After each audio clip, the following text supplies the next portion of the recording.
여러분 안녕하세요. 공인중개사 이승주TV의 사당동 공인중개사 이승주입니다. 개업 후 몇 년 시리즈를 지금 3년까지 이제 이어져 오면서 이제 4년, 개업 후 4년을 내년에도 촬영을 하겠죠. 그 부분에 앞서서 실제로 지금 2030 세대도 자격증을 많이 취득을 하고 그리고 개업을 하시는 분들이 부쩍 많아졌잖아요. 물론 폐업률도 그만큼 높습니다. 저처럼 젊은 사람들이 아직은 많지는 않아요. 사실은 이 중개 시장에서 특히 개업을 한 대표의 수가 아무래도 40대, 50대가 압도적으로 많은 게 사실인데요. 제가 이제 30대 초반에 개업을 했고 지금 30대 중반이 됐으니까 청년이 젊은 중개사가 개업을 했을 때 개업을 하면서 몇 년이 지나고 지금 느꼈던 장점과 단점 몇 가지들 한번 느낀 점들을 솔직담백하게 여러분들과 공유하려고 합니다. 겪으면서 느낀 장점들 먼저 설명을 드리는 게 아무래도 공인중개사 공부를 하시는 분들이나 또 이제 현업에 뛰어드시려는 분들을 위해서 좀 희망적인 이야기가 될 수 있을 것 같아서 장점 먼저 설명을 드리겠습니다. 그 장점이 단점보다는 제 개인적으로는 많았습니다. 물론 치열하지만 치열한 것도 연세가 드시고 나이가 들고 치열한 것보다 또 젊을 때 치열한 건 사실은 또 큰 자산이 될 수 있다고 생각을 하는 부분도 하나거든요. 치열한 건 어느 직업이든 다 레드오션이고 다 치열합니다. 자, 그래서 그 부분은 사실 장점 단점에 끼진 않을 것 같아서 그 부분은 배제하도록 하고요. 자, 장점 첫 번째는요. 젊은 나이니까 젊은 나이에 되게 열정적이고 적극적이면 오버한다라는 느낌이 아니라 적극적이고 열정적이네 라는 얘기를 들을 수가 있어요. 그러니까 한마디로 그 부분을 이뻐해서 물건을 주시고 저한테 맡겨주시고 하는 부분들이 은근히 더 있습니다. 자, 두 번째는 이 두 번째가 기본이 돼야 첫 번째가 이루어질 수 있다고 생각을 하는데 피드백이 빠르고 지식 정보가 신선하다라고 말씀드릴 수 있을 것 같아요. 무슨 말이냐면 자, 개정 법률을 계속 파악하고 최신에 관련된 법들을 상세하게 설명할 수 있고 그런 부분들이 아무래도 젊은 중개사들이 조금 더 이런 부분에 대해서 적극성을 띠기 때문에 넓은 범위에서는 적극성의 의미로 또 같이 볼 수 있을 것 같은데요. 물론 계속 공부를 해야 됩니다. 첫 번째, 이 공부 얘기가 나와서 말인데 공부만 꾸준히 열심히 한다면 진짜 포텐셜이랑 비전이 무궁무진하다고 생각합니다. 무한한 발전 가능성이 있다고 생각해요. 제가 매일매일 메모장에 써놓고 아침에 일어날 때마다 보는 문구가 뭐냐면 읽어드리겠습니다. 나는 날마다 모든 면에서 점점 더 나아지고 있다.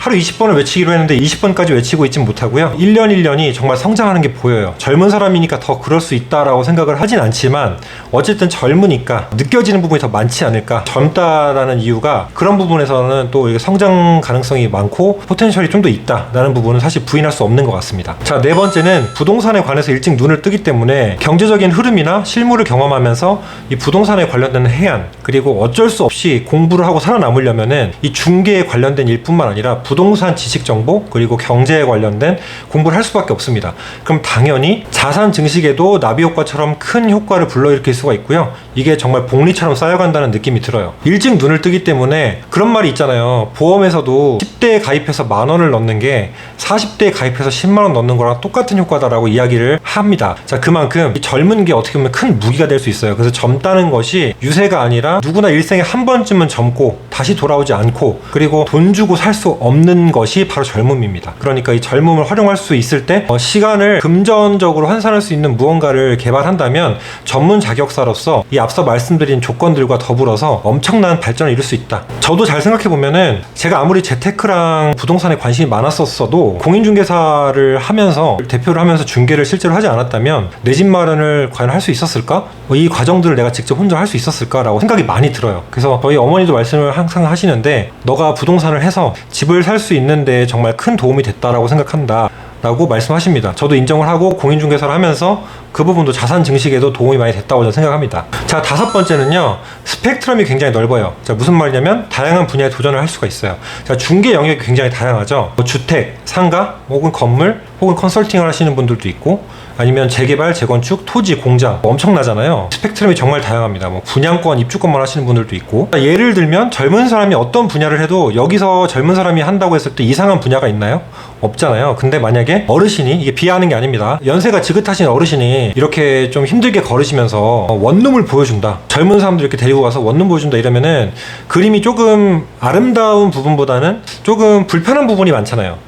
근데 이제 만약에 젊은 사람이 원룸을 보여주고 젊은 사람이 상가 중개를 하고 시각적으로나 느낌적으로 불편한 부분이 없다는 거죠. 그래서 스펙트럼을 되게 다양하게 쌓아갈 수가 있고 저도 사실 아파트 단지도 아니고 상가 단지도 아니고 그냥 가지상권의 주거 단지인데요. 이쪽에서 있다 보니까 단점은 이제 중구난방으로 할 수밖에 없는 건데 고정적인 수요가 없다는 건데, 장점은 저는 상가, 아파트, 원투룸, 빌라, 주택 종류가 많잖아요. 오피스텔 다 해봤어요. 다 해봐서 정말 큰 자산이 됐다라고 생각할 수 있을 것 같아요. 그래서 젊으니까 이게 다 자산으로 경험치로서 축적이 된다라고 추측할 수 있을 것 같아요. 자, 6번째는요. 만약에 영업이 안 됐어요. 영업이 잘 안 돼요. 근데 이제 아시다시피 공인중개사가 폐업률이 굉장히 높아요. 진입장벽이 낮은 대신에 폐업률이 높은데, 젊으면 아프니까 청춘인 거죠. 그만큼 재기할 확률이 높고 다른 쪽으로 기회를 포착하거나 새롭게 기회를 찾을 확률이 아무래도 연세가 있으신 분들보다는 높습니다. 그건 부인할 수가 없는 사실이죠. 객관적인 젊다, 연배가 있다라는 부분에서 어떤 직업을 떠나서 그 부분은 항상 장단점으로 작용을 하니까 이 부분도 마찬가지라고 볼 수 있을 것 같습니다. 자, 7번째는 취업이나 배움의 그런 습득의 기회도 젊은 중개사 입장에서는 훨씬 더 다양할 수가 있어요. 예를 들면 젊으면 취업이 되는데, 이제 특히 남자 같은 경우는 취업률이 훨씬 적어요. 소공이나 보조원으로 취업이 되기가 더 힘든데요. 연세가 드시면 더 힘듭니다. 그래서 취업적인 기회나 아니면 다른 쪽을 습득할 수 있는 기회가 젊으니까 아무래도 좀 더 다양하다라는 게 또 다음 장점일 수 있고요. 8번째는 거의 약간 전반적으로 아우른 건데요. 젊다는 부분을 열정, 성실, 그리고 인품과 훌륭한 소양을 쌓는다는 전제를 밑바탕으로 깐다면 되게 안정적인 자리를 확보할 수가 있고, 이 명암적인 측면이나 포텐셜적인 측면에서 두루 아울러서 되게 안정적으로 갖춰갈 수가 있습니다. 저도 지금 계속 성장을 하는 중이고 아직 멀었지만 그 희열이 있어요. 제가 성장해 나가고 발전해 나간다라는 이 기쁨이랑 희열이 있기 때문에 그 낙에도 이 젊은 나날을 같이 중개업과 함께 보내고 있는 것 같습니다. 자, 그 다음 9번째는요, 이제 온라인이에요. 온라인은 아무래도 젊은 사람들이 훨씬 더 강할 수밖에 없습니다. 온라인 마케팅이나 이 다각화된 업역이 있잖아요. 예를 들면 온라인으로 상담을 한다거나, 온라인으로 채팅을 한다거나, 온라인으로 손님을 찾는다, 온라인으로 마케팅을 한다. 이 모든 것이 다 마케팅적인 요소로 온라인에서 볼 수가 있는데, 우리 타자나 컴퓨터를 이해하는, 프로그램을 이해하는 그런 능력들이 젊은 사람들이 훨씬 높을 수밖에 없잖아요. 그래서 젊은 사람들은 조금 더 스펙트럼 측면에서도, 마케팅 온라인적인 측면에서도 아무래도 빨리 습득하고 활성화할 수 있는 시간이 빠르겠죠. 나이가 많다고 해서 못하는 건 아닌데 시간이 훨씬 빠를 수 있다라는 부분이 또 하나의 장점일 것 같습니다. 자, 이렇게 해서 총 9가지로 일단은 장점을 좀 정리해봤고요. 다음 단점입니다. 자, 단점은 사실 이 장점의 반대라고 봐도 무방한데요. 먼저 가장 큰 단점이라고 생각되는 게, 제 입장이어서 그럴 수도 있는데요. 저는 바로 자격증을 취득하고 겸업을 하고 있기 때문에 개업을 할 수밖에 없었어요. 소공으로 취업이 안 됐기 때문에 경험의 부족이 가장 큰 저에게는 두려움과 걱정이었는데요. 사실 저는 약간 좀 무모한 편이어서 그냥 바위치기로 바로 개업을 해서 손님과 시뮬레이션 없이 바로 그냥 진행했던 경험이 있는데요. 그래서 저는 처음에 원투룸을 위주로 좀 배워나갔습니다. 왜냐면 이 중개를 하는 과정들은 거의 비슷하다고 생각을 하거든요. 양식이나 신경 쓸 체크리스트들이 다른 거지, 계약서를 쓰는 과정까지야 조율하는 과정, 그리고 잔금 후에 처리하는 과정까지 어쨌든 거기까지 중개 영역이라고 하면 처음에 금액이 상대적으로 좀 덜 부담되는 원투룸을 먼저 배워보자라고 해서 원룸을 먼저, 오피스텔을 제일 처음에 계약했던 기억이 나는데요. 아직도 첫 계약이 잊혀지지가 않아요. 어쨌든 이런 경험이 부족한 것들이 연세가 높으신 분이나 아니면 금액이 큰 물건 있죠. 사이즈가 크고 캐파가 큰, 자, 이런 물건들을 선뜻 내놓지는 않겠죠, 임대인이 당연히. 기존에 이제 연배가 있으신 분들은 이제 두 번째 얘기인데요. 이제 아무래도 자리가 잡혀 있다 보니까 텃세가 심해요. 그러다 보니까 이제 나이가 젊으니까 수수료가 비싸게 될 만한 그런 고가의 주택들이나 고가의 임대 물건들은 기존의 임대인분들이 다 거래하시는 부동산이 기존에 자리가 잡혀 있습니다. 여기서 경험의 부족이나 그런 무시되는 부분이 생길 수가 있어요. 그래서 그 부분이 조금 처음에는 어려운 부분이 있었습니다. 자, 이어서 젊다는 이유로 무시를 하는 경우들이 있어요. 예를 들면 대부분은 좀 배우신 분들은 그렇게 안 하는데, 이제 이 지식적으로 배운 게 아니라 인성적으로 조금 덜 된 분들 같은 경우는 초면에 반말을 막 이렇게 해요. 오늘만 보고 말 거면 같이 반말을 할 수도 있고 불쾌함을 드러낼 수 있는데, 같은 동네에 있거나 계속 얼굴을 봐야 되거나 누가 소개했다 이러면 사실은 제가 아랫사람이지만 나이가 아랫사람이지 인격적으로 이 사람이 윗사람이 아님에도 불구하고 제가 좀 그냥 삭히는 경우들이 좀 많이 있어요. 그래서 초면에 반말을 하거나 무시하는 태도 같이 좀 느껴지는 경우들이 있는데, 그 부분은 좀 기분이 많이 나쁘죠. 근데 그거는 이제 젊다는 이유로 그렇게 하대하는 사람들이 많이 있어요, 생각보다. 사실 제가 한편 어떻게 생각을 했냐면, 여성분들이 무시를 많이 당한다는데 이해가 간다라고 생각이 드는 게, 제가 키가 거의 190이잖아요. 체중도 거의 100kg예요. 운동을 해서. 근데 그런 사람에게도 대놓고 반말을 하고 뭐 기분 나쁠 만한 뭐 무시도 하는데, 여성이고 나이가 많다 그럼 어떻게 보면 사회적으로 물리적인 힘에서는 굉장히 약자로 보여지니까, 강한 사람에게 약하고 약한 사람에게 강한 사람들의 특징이 본인보다 약한 사람에게 강한 거잖아요. 그래서 그분들은 더 무시당하고 이제 서러운 일들이 많겠다라고 생각을 한편으로 좀 한 적도 많아요. 물론 제가 화를 내고 불쾌함을 드러내면 이제 그 사람 다시 안 볼 생각을 하면은 반말을 못 하겠죠. 동네에서 자리를 잡아야 되고, 그리고 어쨌든 소개해 주신 분도 있고 멀리 보고 가야 되는 일이니까 사회생활이잖아요. 그래서 이제 되게 좀 많이 삭히는 부분이 많다는 게 이제 또 다른 단점이라고 볼 수가 있을 것 같습니다. 그 다음에 세 번째 이어지는 건데요. 이제 어리니까 모른다, 어리니까 경험이 없으니까 당연히 모르겠지 라고 생각하는 부분들이, 젊다는 어리니까 모른다로 귀결되는 그런 말도 안 되는 논리가 조금 있는 부분들이 많아요. 그 부분이 되게 좀 단점으로 작용을 했고, 그래서 제가 복장도 정장 차림으로 많이 하려고 하고 좀 노숙한 화법을 쓰는 이유도, 제가 지금 하는 일들이 다 좀 연배가 있으신 분들을 만나는 일이 더 많고요. 통화를 할 때도 좀 전문적이고 사무적으로 업무를 봐야 되는 일들이 많아서, 저도 사실 이렇게 편하게 말장난하고 재미있는 말하고 그러고 싶은데, 이제 사실은 보여지는 어벽이 그렇지 않다 보니까 제가 많이 안다는 것을 보여드려야 되기 때문에, 무시당하지 않으려면 업무 영역에서는 그럴 수밖에 없겠다라는 생각 때문에 화법도 많이 고쳐진 부분이 있는 것 같습니다. 자, 그 다음 네 번째는, 가끔씩 이제 다른 중개사님들이랑 친목 도모를 하거나 뭐 만나게 될 때가 있거나 뭐 이렇게 모임을 갈 때가 있어요. 저는 모임을 즐겨하지 않아서 별로 없긴 한데요.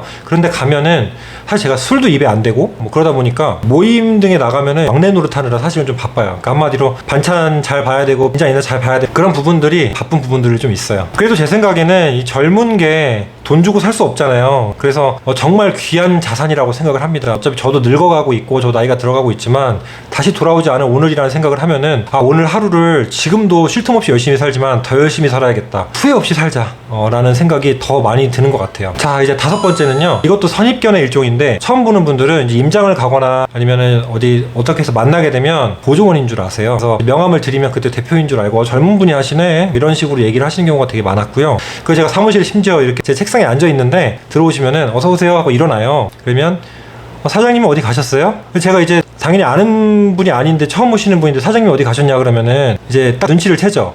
제가 젊어서 사장인 줄 모르는구나 라고 하시면, 제가 대표입니다, 말씀하세요, 어떤 부분 도와드릴까요? 라고 얘기를 하면은